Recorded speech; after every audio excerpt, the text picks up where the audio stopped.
پکڑنا چاہیے. تھوڑی اوپر کرو.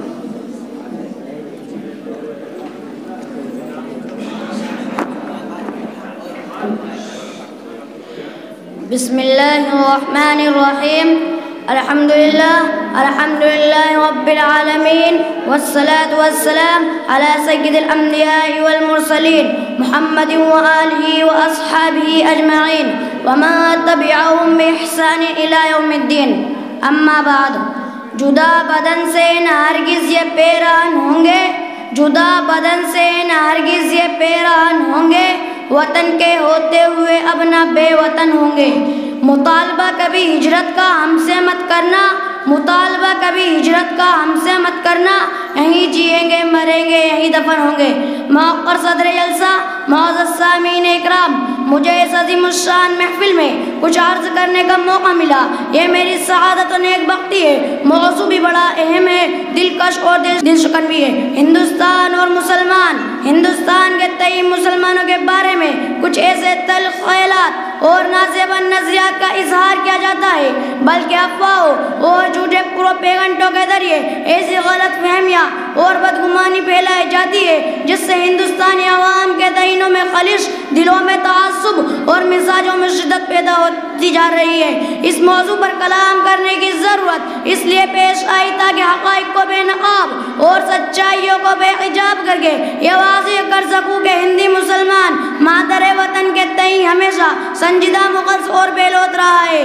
تاریخ کے ہر دور اور گردش ایام کے ہر موڑ پر اپنے وطن عزیز کے لیے لازوال قربانیاں پیش کی ہیں، بلکہ اس کی شان و شوکت کے تحفظ، اس کے علم کی سربلندی، اس کی تعمیر و ترقی کے لیے وہ نمایاں کارنامے انجام دیے ہیں. تاریخ ہند کا ایک ایک ورق، ایک ایک صفحہ، ایک ایک سطر مزین و مرصع اور مجلہ ہے.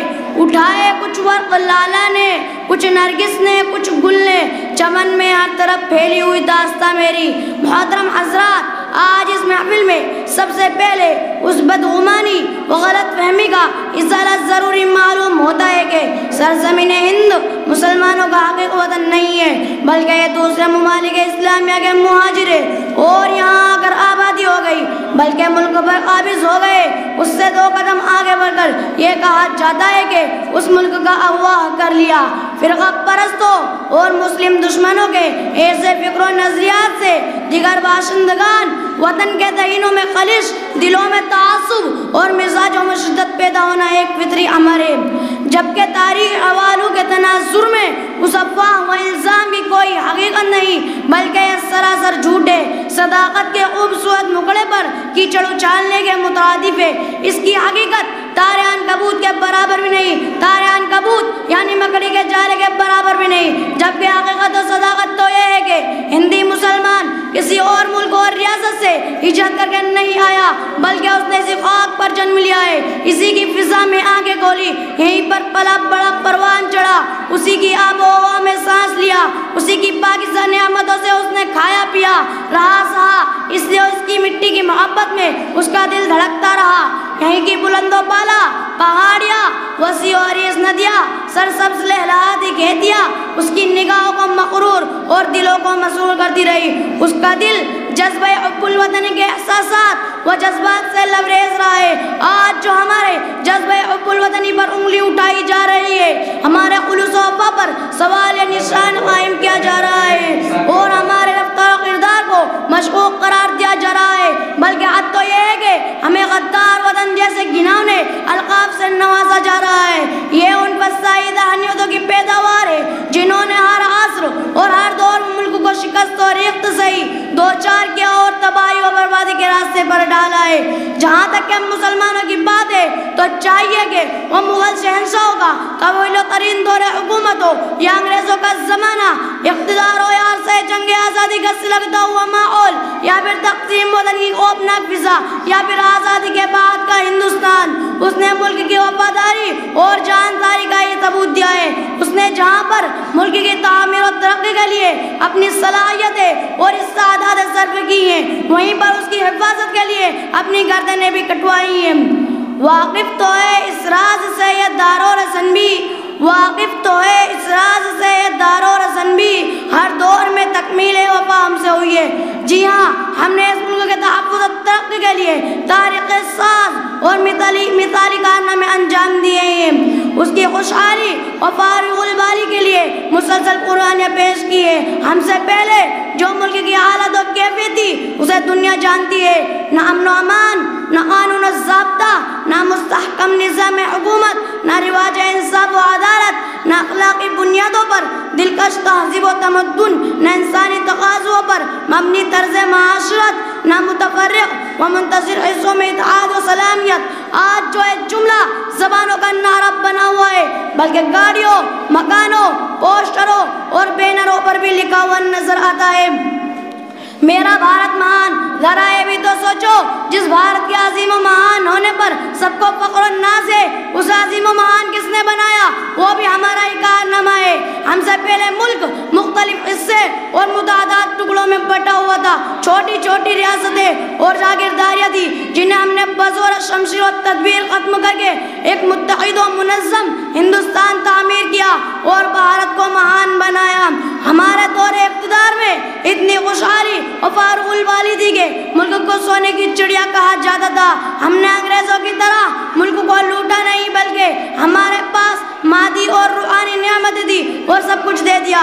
حق و انصاف پر مبنی نظام حکومت کی داغ بیل ہم نے ڈالا، اخلاقی عقد اور روایتوں کو فروغ ہم نے دیا اور بھائی چارگی کا درس ہم نے دیا، محبت و الفت کی قندیل ہم نے روشن کی، مختلف مذاہب کے پیروکاروں کو باہم مل جل کر رہنا ہم نے سکھایا، علم و فن، تحقیق و ریسرچ، تہذیب و تمدن کی پاکیزہ طرز معاشرت کی بھارے ہم لے کر آئے۔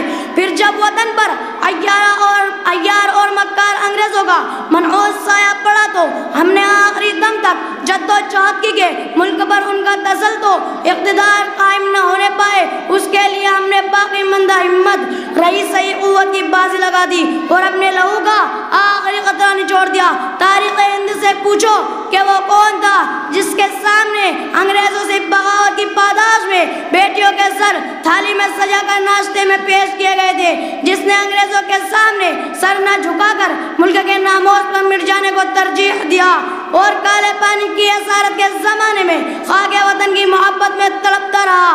وہ حکومت چھن جانے سے زیادہ افسوس اس حرمان نصیبی پہ کرتا رہا کہ اے خاک وطن، سوچ صد افسوس، تیری آغاز میں آسودہ خاک ہونے کے لیے 2 گز زمین بھی مل نہ سکی۔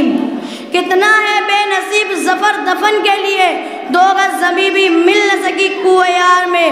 اور اس محبوب سرزمین پر وہ ہمارا ٹیپو سلطان تھا جو انگریزوں کے راستے میں ایک بڑی چٹان بن کر کھڑا ہو گیا تھا، جس نے ہندوستانیوں کو یہ تاریخ پیغام دیا تھا کہ شہر کی ایک دن کی زندگی گیدڑ کی 100 سالہ زندگی سے بہتر ہوتی ہے۔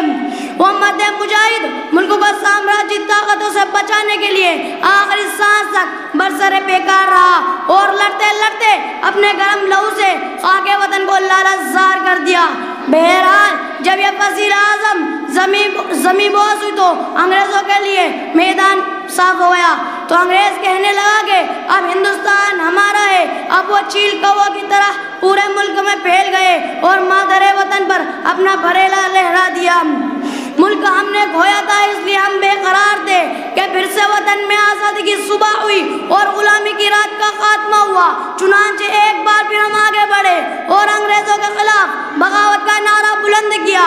خلاف سب سے پہلے علم بغاوت بلند کرنے والا کون تھا؟ تاریخ کی فضائیں آج بھی گونج رہی ہے کہ وہ مرد مجاہد شاہ عبدالعزیز محدث دہلوی تھا، جس کی ایک آواز نے انگریزوں کی نیند حرام کر دی تھی۔ یہ پہلی آواز تھی جس میں پہلی بار ہندوستانیوں کو آزادی کی دھمک سنائی تھی، جس نے سب سے پہلے باشندگان وطن کو آزادی کا تصور دیا اور آزادی کا جذبہ سینوں میں بھر دیا۔ یہ وہ آواز تھی جس نے دلوں کو تڑپا دیا، لہو کو گرما دیا اور روحوں کو بے قرار کر دیا۔ یہ وہ شعلہ تھا جو بھڑکتا ہی گیا اور علماء اسلامی قیادت میں 2 فوج ترتیب پائی، جس نے کئی میدانوں میں انگریزوں سے مورچہ لیا۔ اگر 1857 اس مہادارائی میں برادران وطن نے اجتماعیت کے ساتھ حصہ لیا ہوتا تو آزادی کے لیے 1947 تک کا صبر آزما انتظار نہ کرنا پڑتا۔ آج قومی تہواروں اور دیگر مواقع پر آزادی کے متوالوں اور جالوں کو خراج عقیدت پیش کیا جاتا ہے، تو ہمارے ناموں کے ساتھ بڑھتا جاتا ہے۔ اس پر تر رہے کہ جنہوں نے اپنے ذاتی مفاد کے لیے انگریزوں سے ساز باز کیا، وہ چند سکوں اور ٹکڑوں کے لیے مادر وطن کے سہاگ کا سودا کر رہے تھے، جو زمینوں اور جائیدادوں کے حصول کے لیے ملکی کی عظمت و شوکت کو سامراجی قدموں میں ڈال رہے تھے۔ وہ دیش بھگت اور مجاہد آزادی جسے رفیع الشان القاب سے نوازے جا رہے ہیں، مگر ظالموں حقیقت ہوتی ہے جو چیختی ہے، چلاتی ہے اور اپنوں کو منواتی ہے۔ تمہارے نیا اتحاد گھڑ لینے سے تاریخ بدل نہیں سکتی، چلو یہ بھی کر لو۔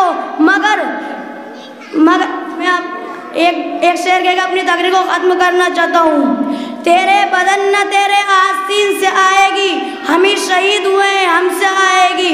جو تاریخ بدل رہے ہو تو بدل ڈالو، ہمارے خون کی خوشبو زمین سے آئے گی۔ وآخر دعوانا الحمدللہ رب العالمین۔